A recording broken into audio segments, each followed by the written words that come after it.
Hi everyone. For the past few weeks I've seen fellow YouTubers mentioning that film camera prices were out of control or, well, the camera price is gonna crash.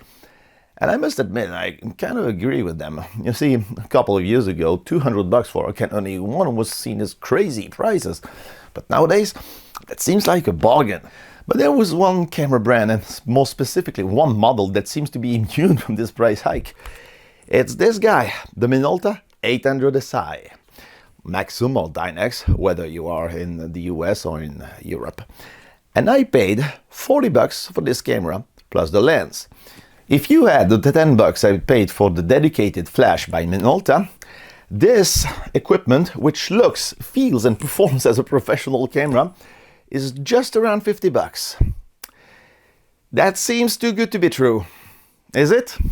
Let's find out.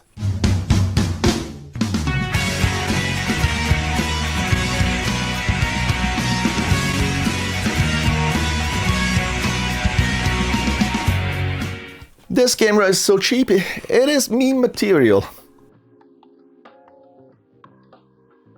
Some of you might be thinking that I'm just lucky to have found this camera for $40. Well, I'm not alone. One of my students found the non-date version for $30, and a recent look on the completed listing on eBay showed me that this camera is not on the expensive side. Why is that?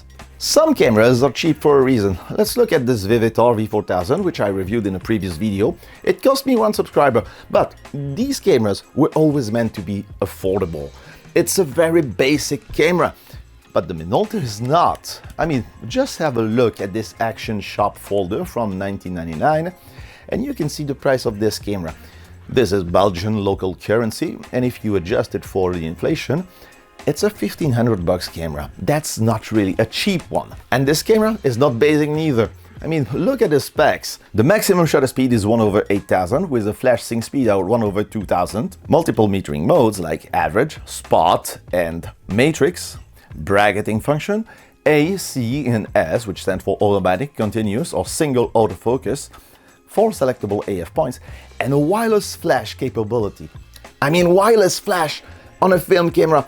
When Minolta introduced this feature, Wi-Fi was not even invented yet. That is futuristic. But wait, there's more. The focusing screen is combined with an LCD, so the AF points are displayed with an LCD screen, something that was only to be seen on Canon and Nikon's much later on. You also get custom function hidden behind this panel, one of which is the ability to leave the leader out when winding the film, which I think is something that should have been possible on every film camera ever produced.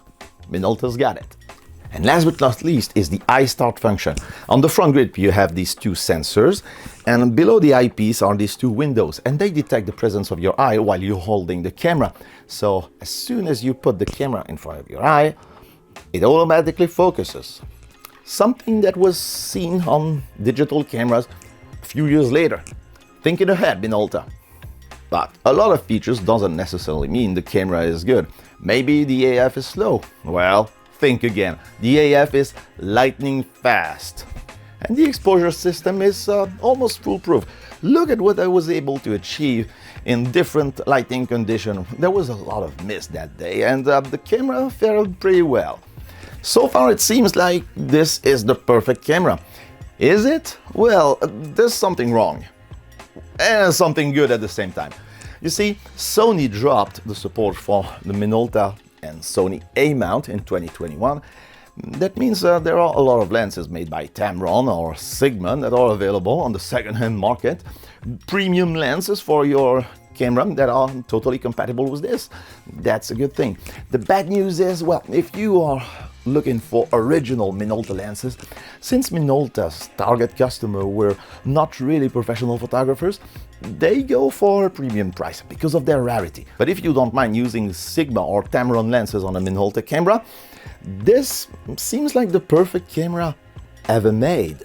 Is there something wrong with this camera? I mean, maybe the build quality is not as good as the competition? Well, this is a metal camera body covered in plastic, just like Canon, Nikon or Pentax used to do in the 1990s, so no, nothing to complain about. The only drawback might be the hot shoe, which is proprietary to Minolta. But you have this PC sync connector in front of it if you want to plug in studio strobe. So once again, take thought ahead. In the end, there's only one question left. Why? Why isn't this camera more popular today? I mean, it's perfect. It has all the features you need and even more. It's futuristic, it's well built, there's no known reliability issues with it. Why isn't it more popular? I don't know.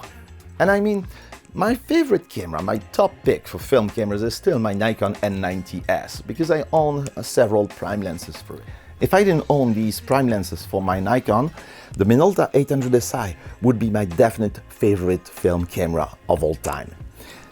And if you are a photography student or just interested in film photography and don't want to spend a small fortune on a vintage camera that needs to be serviced, this should be the camera you should consider. And I'm not selling it, so no, I'm not shilling for my own wallet here. But anyways, that's all I've got for you today. As always, thank you for watching. Please leave a like, subscribe, and see you next time. Goodbye.